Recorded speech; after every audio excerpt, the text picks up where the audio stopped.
Hello, boys and girls, men and women, swimmers, divers of all ages. Mark Seguin, Minnesota Swim and Vibe. Here kicking off episode number 2 of our podcast series, The Long Course, where we examine the current state of swimming and the health of it. Flashing back to episode 1, we talked about how swimming for me has felt like the same pool and a completely different sport. The premise is that the value proposition of swimming has changed over the past 20 or so years to where we're now asking athletes and families and coaches to invest more time, to invest more money, to invest more emotional energy, more mental energy, more physical energy into a sport where they're getting less out of it, at least for a lot of people in the sport. And we're seeing that through declining participation numbers, which is very quantifiable both in high school and in club, as well as something more subjective. If I was able to do a satisfaction survey among athletes and parents and coaches, I think that would be down from where it was. I don't have the ability to do that, but if I did, I think we're going to see a lot of people still in the sport, less satisfied, therefore probably subject to thinking about leaving and trying something else, which is not good for the sport overall. So that was episode 1. Episode 2, here we're going to talk about who's to blame. I kind of teed that up as a cliffhanger at the end of last one. If you only watched the promo from episode 1 and didn't actually watch the episode, you probably think I'm going to say it's the parents are to blame, and it's not. Okay, so when we talk about who's to blame, I'm going to be looking through a couple different groups of actors, if you will, the parents, coaches, programs, athletes. And just a disclaimer up front that whenever you talk about a large group of people, there is going to be a small, very small subset of bad people in that group. I love swim parents. There are bad swim parents out there. I love coaches. There are bad coaches out there. I love the kids. There's some bad kids out there. I love swim programs. There's bad programs out there, but they're the exception and they're not the rule. And that's just a disclaimer as I get into it. So let's talk a little bit about how I mentally thought through this process. I took a look and really took an inventory of the sport when I was participating in it and the sport as I participate in it now, as a coach, as a parent, uh, as a fan. What's the same and what's different? And a lot of things at the root of it all are the same. Parents, they still drive a lot. They still love their kids. They want to see their kids succeed. They still sit in the stands and watch intently. It used to be with a stopwatch and a clipboard. Now it's a cell phone, but it's still the same thing. I don't think that's changed. They just want what's best for the kids. Coaching. I don't think coaching's changed. I still think coaches truly, genuinely, wholeheartedly care about the success of their athletes, and they really enjoy teaching the sport to kids. I think that's the same. I don't think that's changed. Programs want to attract kids into their program so they can be sustainable and thrive. I don't think that's changed. But one thing that I have noticed that changed when I sat down and thought through this is really around technology. And before I get into this, I'm certainly not anti-technology. I use social media quite a bit. Minnesota Swim Vibe is basically a technology platform. But the technology has changed. And when I thought about it, I broke it into 2 groups. There's kind of what I call the on-deck technology. That's the technology that athletes and coaches have available to them to enhance their participation in the sport. So tech suits is one that comes to mind. Like, we didn't have tech suits. Tech suits are awesome. There's a cost with it, but the result might be worth the cost. Most cases, not all cases, but that's a piece of technology that's been very beneficial to helping the sport get faster. And that's good.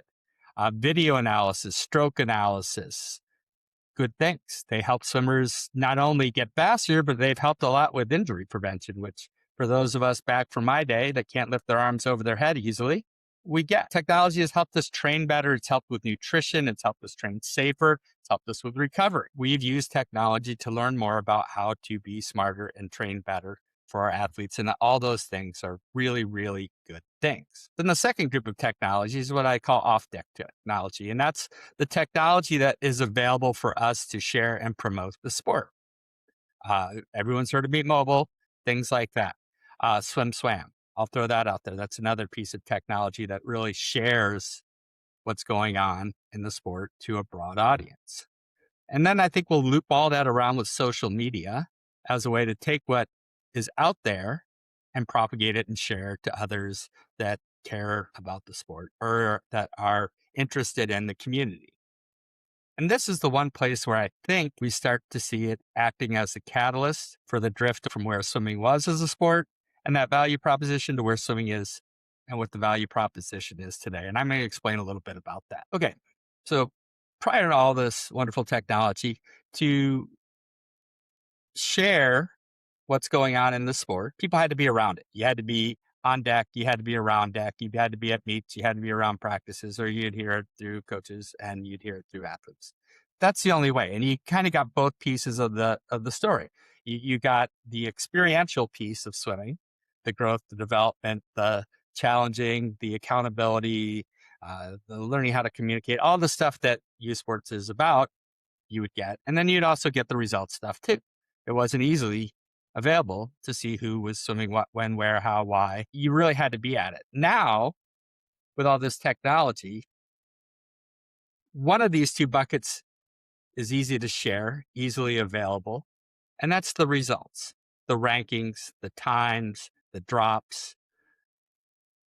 The other part's not so easily shared, right?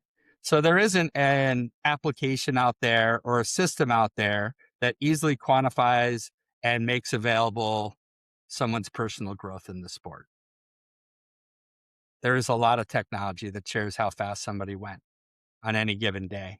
And it creates this always on leaderboard that has become the default measurement of success. So what happens when you have this catalyst of promoting one part of the sport, the result base, and the other part gets left behind?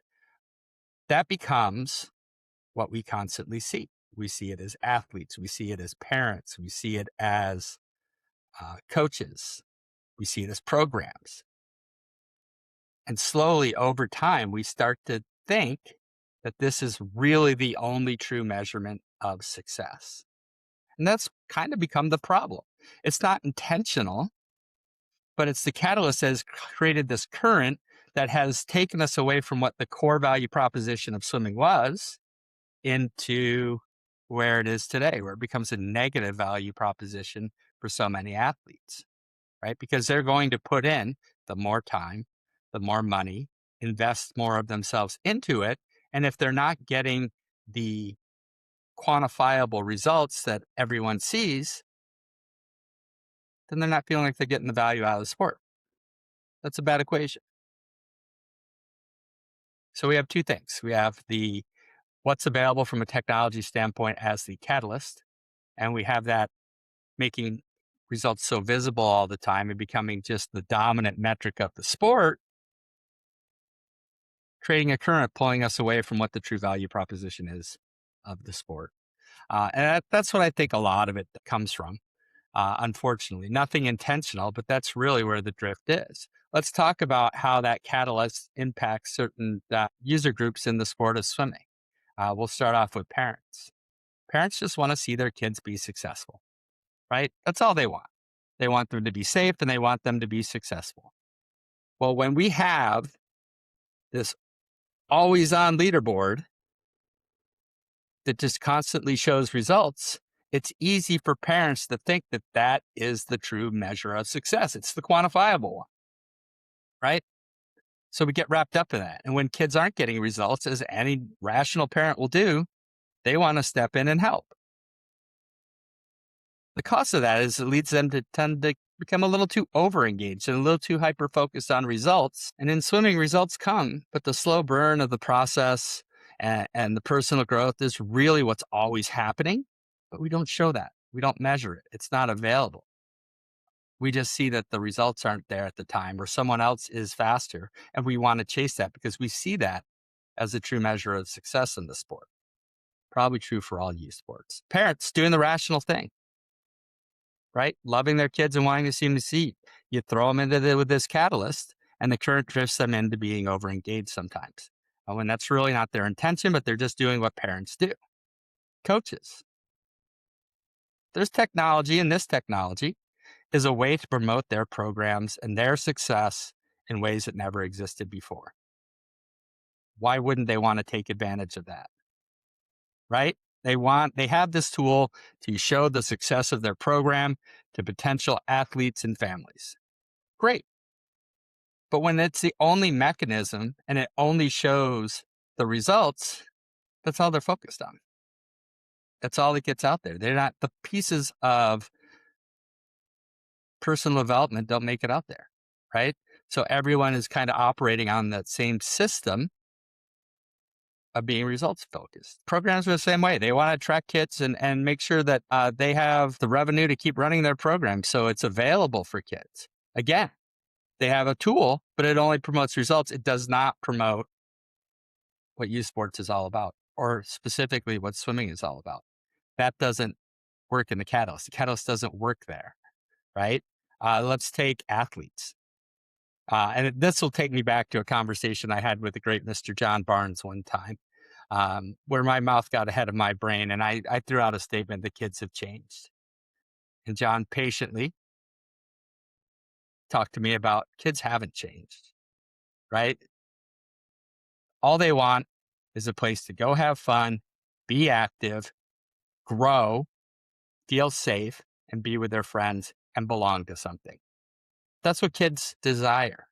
They haven't changed. That's no different now than it was back when I swam, and probably back when those swam before. That's all athletes, kids really want. But this catalyst, this technology, has kind of made it feel like to belong, you have to have certain results.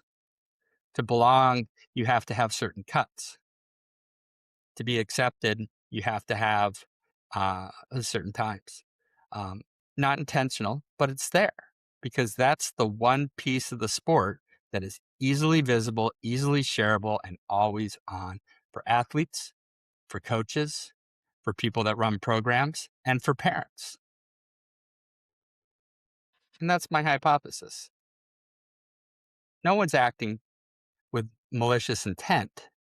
It's just we've been put into a system where everything is focused on the visible results and that other stuff got left behind. That has drifted the sport away from what once was a high value proposition to a negative proposition for a lot of people. Not everybody. If you have the times and you have the results, it's actually a better system for you. But that's only 3, 4, 5% of the kids in the whole sport. Everyone else is getting left behind. And I think that's why we're seeing participation go down. We're seeing satisfaction go down. So that's episode 2. Think about it. When we get to episode 3, we're going to talk about who's responsible for fixing it. Or is it even fixable? Or do we just have to deal with it? Some pretty important questions. So that'll be episode 3. Thank you for listening. Bye-bye. Take care.